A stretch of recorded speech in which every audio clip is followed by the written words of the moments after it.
হিজলি শরীফ পূর্ব মেদিনীপুরের একটি ঐতিহ্যবাহী তীর্থস্থান হিসেবে পরিচিত। হিন্দু হোক বা মুসলিম, এখানে সমস্ত সম্প্রদায়ের মানুষের আনাগোনা দেখতে পাওয়া যায়। এখানে যেমন রয়েছে সুবিখ্যাত মসজিদ ও মাজার, ঠিক তেমনই রয়েছে একটি সুন্দর সমুদ্র সৈকত। এই সমুদ্র সৈকত কিন্তু দীঘা সমুদ্র সৈকতের থেকে কোনো অংশেই কম নয়। স্থানীয় মানুষদের কাছে এই পুরো হিজলি মসজিদ চত্বর পীর বাবা সাহেবের কোটকড়া নামেও পরিচিত। তো চলুন তোমাদের এই হিজলি শরীফ একটু আমি ঘুরে দেখাই।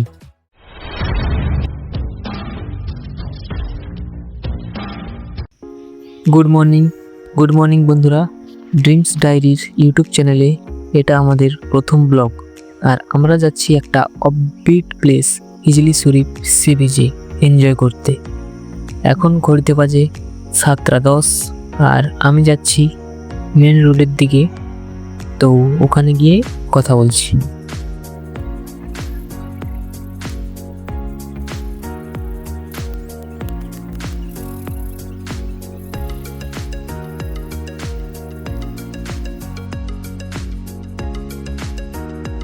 তো বন্ধুরা, আমি এখন চলে এসেছি আমাদের বালুয়াডা রোডে।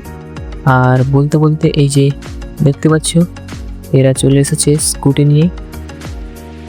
এই স্কুটিতে আমরা 3 জনেই যাব। আর কি, চলো যাওয়া যাক, যেতে যেতে কথা বলছি।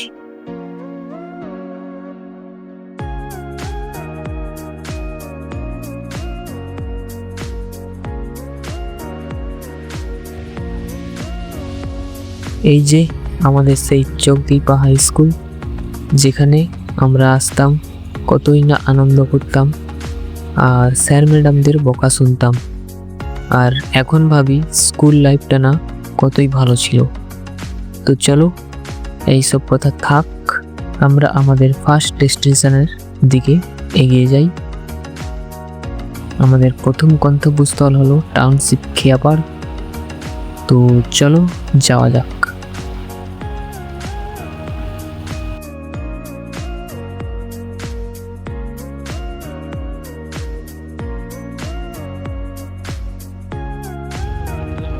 আর এখন আমরা চলে এসেছি আমাদের সব থেকে কাছে অবস্থিত বিসি রয় হসপিটালের কাছে। এইটা হচ্ছে হসপিটালের ব্যাক সাইড গেট। এর মধ্যে কলেজ এবং হসপিটাল দুটোই আছে। প্রজলান চক থেকে মাত্র 5 কিলোমিটারের দূরত্ব হবে। আর এইটা হচ্ছে হসপিটালের মেইন গেট। আর এখান থেকে মাত্র 2 মিনিট দূরে আছে হলদিয়ার ইসকন মন্দির, যেটা তোমাদের পরে কোনোদিন ঘুরে দেখাবো। তো এখন চলো টাউনশিপের দিকে এগিয়ে যাই। এখন আমরা প্রায় টাউনশিপের কাছাকাছি চলে এসেছি, আর মাত্র 2 থেকে 3 মিনিটের মধ্যে পৌঁছে যাব। আমাদের স্কুটি কিন্তু 70 থেকে 72 ছুটছে, তোমরা দেখতে পাচ্ছ।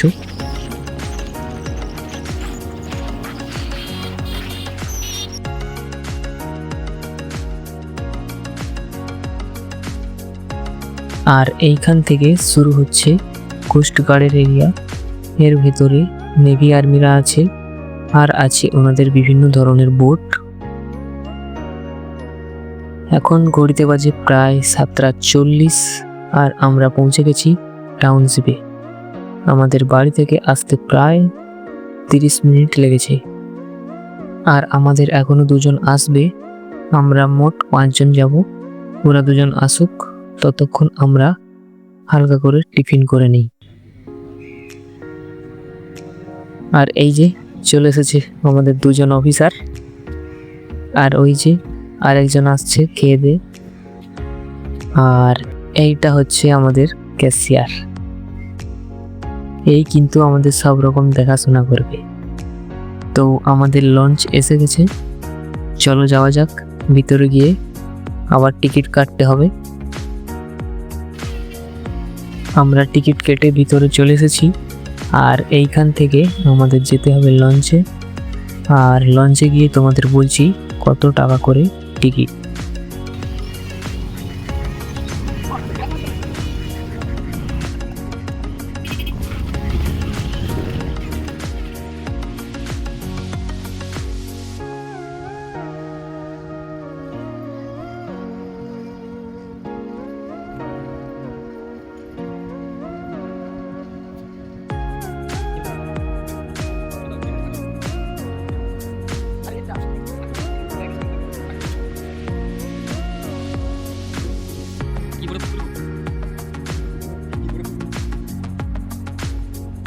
আমাদের লঞ্চ কিন্তু ছেড়ে দিয়েছে, তোমরা দেখতেই পাচ্ছ। আর এই যে আমাদের 5 জন, আমরা যাচ্ছি হিজলি সি বিচে এনজয় করতে। আর এই যে আমরা প্রায় কাছাকাছি চলে এসেছি, দেখতে পাচ্ছ। আর তোমাদের টিকিটের কথা বলে দেই, প্রত্যেক জন পিছু 5 টাকা করে, আর বাইকের জন্য নেয় 15 টাকা, আর সাইকেল 10 টাকা। আবার বাইক ওঠানোর জন্য ও নামানোর জন্য নেয় 15 টাকা। তো আমাদের মোট খরচ হয়েছে 135 টাকা। এটা শুধু যাওয়ার জন্য, আসার সময় কিন্তু আবার 135 টাকা দিতে হবে।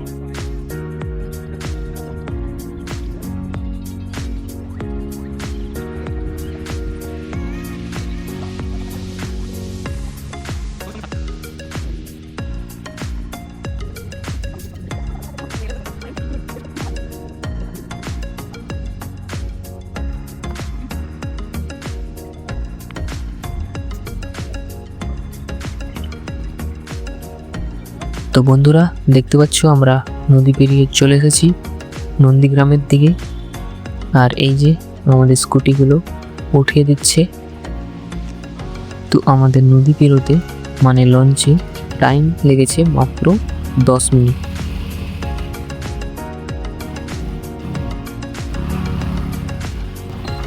আর আমরা রওনা দিয়ে দিলাম আমাদের গন্তব্যস্থল হিজলি সি বিচের দিকে। তো তোমরা দেখতে থাকো, আর ভালো লাগলে অবশ্যই সাবস্ক্রাইব আর লাইক করে দিও। এরকম কিন্তু আরও ব্লগ আসতে চলেছে।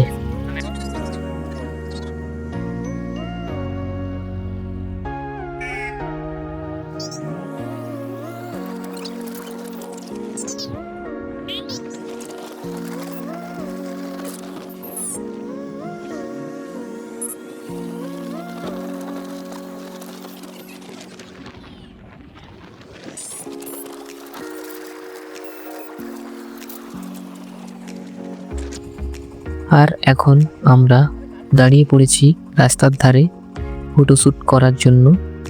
রাস্তার দুধারে এত সুন্দর সবুজ গাছপালা দেখে আর থাকা যায় না, তাই সবাই মিলে কিছু ছবি তুলে নিলাম এখান থেকে। তারপর আবার আমরা চালাতে শুরু করলাম। এখানের রাস্তাটা কিন্তু খুবই সুন্দর, সেটা তোমরা দেখতেই পাচ্ছ। আর কিন্তু 20 মিনিটের মধ্যে আমরা পৌঁছে যাব হিজলিতে। তো তোমরা সঙ্গে থাকো আর এনজয় করো।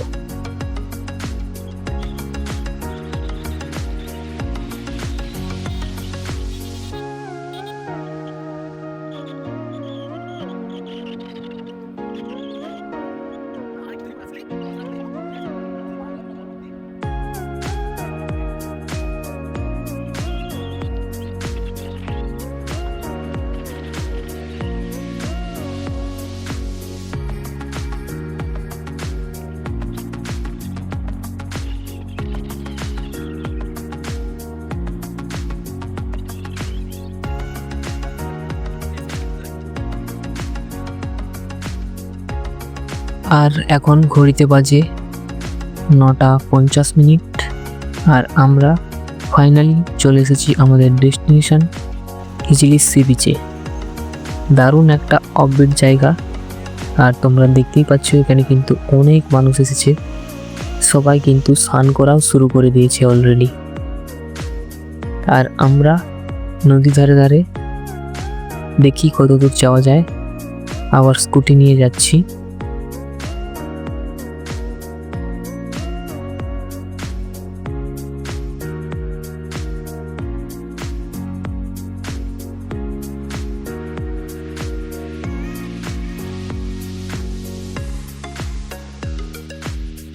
আর কিন্তু যাওয়া যাচ্ছে না, এখান থেকে চাকা বালিতে গেড়ে যাচ্ছে, তাই আমরা আবার ব্যাকে চললাম।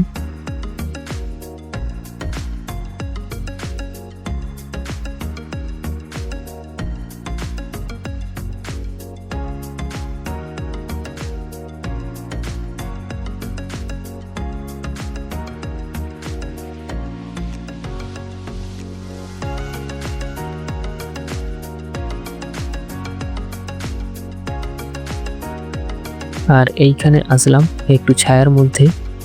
এখানে কিন্তু আবার আমাদের ফটোশ্যুট হবে। আর এই যে ফটোশ্যুট করতে করতে এত গরম লাগছে যে, তাই আমরা কোল্ড ড্রিঙ্কস খাওয়া শুরু করে দিয়েছি। আর এখন আমরা যাচ্ছি একটা রুম নিতে, আমাদের ব্যাগগুলো আর স্কুটিগুলো রাখার জন্য। এখানে 200 টাকা থেকে 300 টাকা নেয় একটা রুমের জন্য। আর এখানে প্রচুর খাওয়ার দোকানও পেয়ে যাবে। তো আমরা রুমে ব্যাগ রেখে আবার আসবো স্নান করার জন্য আর এনজয় করার জন্য।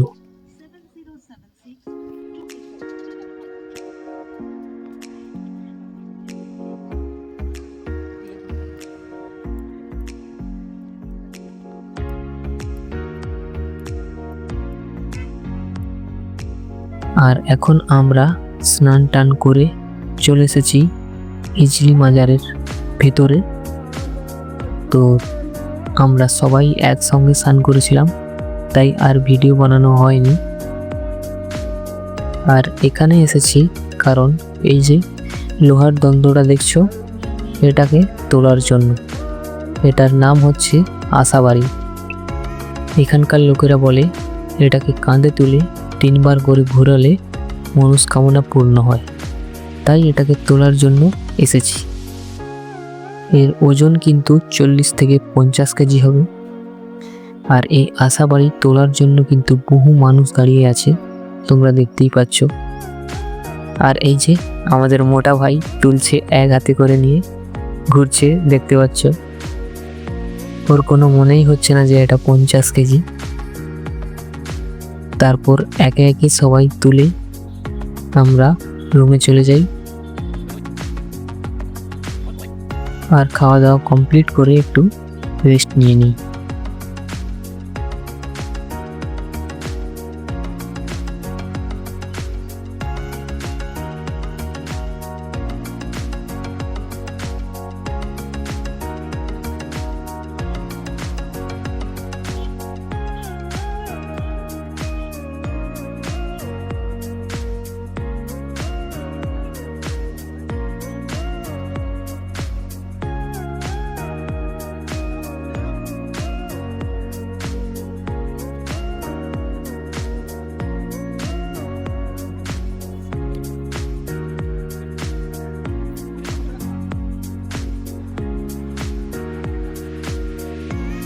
তো বন্ধুরা, এখন ঘড়িতে বাজে 5টা 5 আর আমরা বেরিয়ে পড়েছি বাড়ির উদ্দেশ্যে। তো আমরা কিন্তু অনেক আনন্দ করলাম এবং তোমাদের ভিডিওতে দেখালাম। তোমরা চাইলেও আসতে পারো। যদি তোমরা হলদিয়া থেকে আসো তো টাউনশিপ থেকে লঞ্চ পেরিয়ে একটাই রাস্তা সোজা চলে গেছে। আর তোমরা যদি কেউ কলকাতা থেকে আসতে চাও তাহলে তোমাদের হাওড়া স্টেশন থেকে ট্রেনে করে মেছেদা স্টেশনে আসতে হবে। তারপর মেছেদা থেকে আপনারা দীঘা যাওয়ার জন্য বাস বা ট্রেন দুটোই পেয়ে যাবেন। দীঘা যাওয়ার বাস বা ট্রেনে উঠে তোমাদের আসতে হবে হেড়িয়া বলে একটা স্টেশন আছে সেখানে। তারপর যেতে হবে বুগামোড়। এই বুগামোড় থেকে আপনারা হিজলি যাওয়ার জন্য বাস পেয়ে যাবেন। আর যদি কেউ বাইক বা 4 চাকা নিয়ে আসো তাহলে তোমরা বাগনান কোলাঘাট হয়ে নন্দকুমারে আসো। তারপর নন্দকুমার থেকে দীঘা যাওয়ার রাস্তায় হেড়িয়াতে আসো। এখান থেকে 4 মাথার মোড় পাবে। এখান থেকে তোমরা বাঁ দিকে চলে যাবে। এই হেড়িয়া বা বোগা মোড় থেকে একটাই রাস্তা তোমাদের পৌঁছে দেবে হিজলি শরীফ সি বিচে। খুব সুন্দর একটা অফবিট জায়গা, অবশ্যই একদিন এসে ঘুরে যেতে পারো।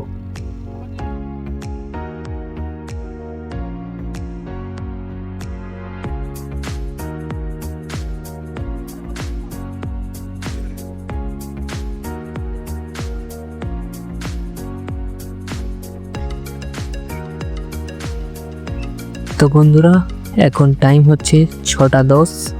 আমরা চলে এসেছি লঞ্চ বেরোনোর জন্য। তোমরা দেখতে পাচ্ছ লঞ্চ আসছে।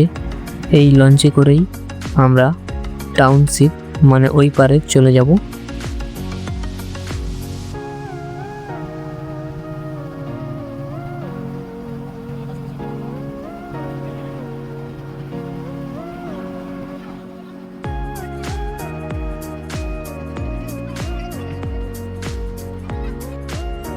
তো আমরা নদী পেরিয়ে এসে চা খেয়ে বেরিয়ে পড়েছি বাড়ির উদ্দেশ্যে।